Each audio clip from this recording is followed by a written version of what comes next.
Hey there, all you entrepreneurs and business owners that are out there making the world a better place for everyone. Just wanted to talk to you about some of the studies that have come out.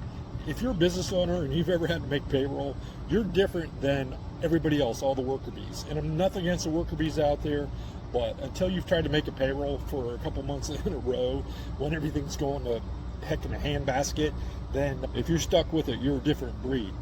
And part of that is what they found out is that most of the entrepreneurs and the business people were wired a little bit different, believe it or not. We're almost on some form of the autistic ADHD scale, in that we can jump from one thing to another oftentimes. We think a little bit differently. We're not linear in our thought processes always. Although, again, there's a huge spectrum on this stuff.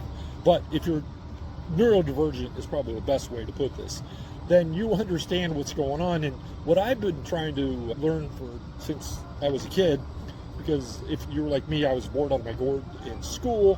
It was public education's just prison for children, and it ruins great minds. So that's my thoughts on that. And if I was going to really tell you how I feel, I would do so. But one of the things that I found out is that everybody works a little bit different. A lot of business owners, they don't do good with the checklists and all of the stacked up procedures that are there. Sometimes just 5 or 6 or 7 items on a sheet can get you through the day.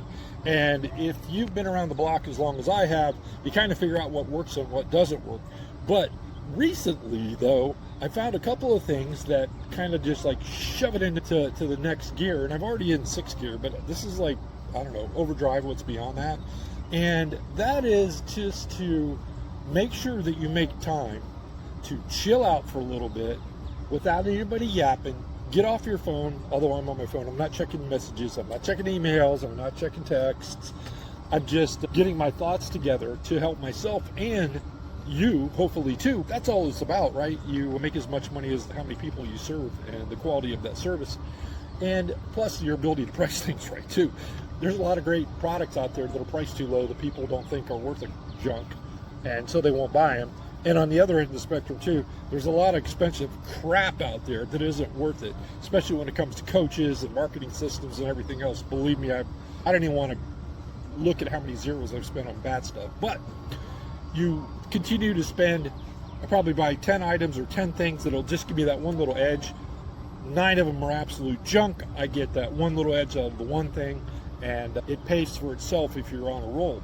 One of the things that I've done recently that's really helped me, I don't know what, if you think you have ADHD or whatever the alphabet is basically if you can think out of the box and aren't just a mind-numb robot, that I started taking some peptides, and it was CJC ipamorelin. You can look it up, I'll do a thing on it, but I've got to tell you, I've noticed like a 60 or 70% difference. So as I just had this conversation with a doctor friend of mine, the peptides are not drugs, okay? Not as we know them, not like you get from the pharmaceutical companies. They are naturally occurring substances in your body, and they don't actually do the thing.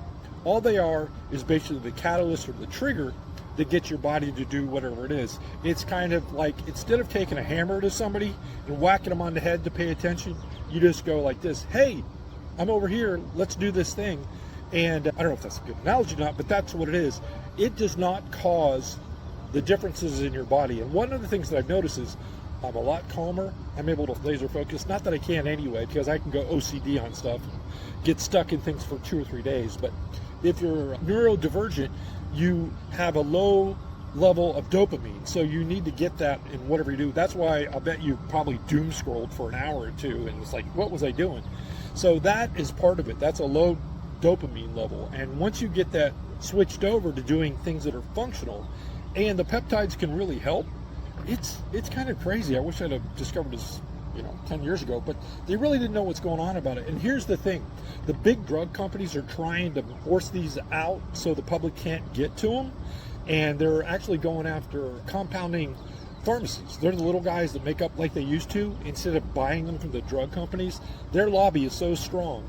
You might want to get on this train before it gets derailed, because the drug companies, they're flipping evil, and they don't want you to have access to stuff unless they could charge like 10x more, because you can get started on this stuff for less than $200 a month, and it's not bad at all.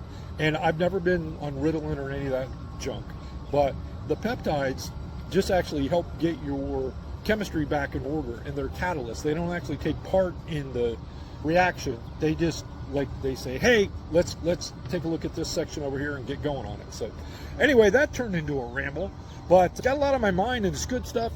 If you're a business owner or an entrepreneur out there and you've ever made a payroll, my hat's off to you. You know the struggle is real, but so are the rewards. We'll talk to you later. Andrew Anderson, check us out at IQ Marketers or IQmarketers.com or thelongercrowbar.com. Okay, see you.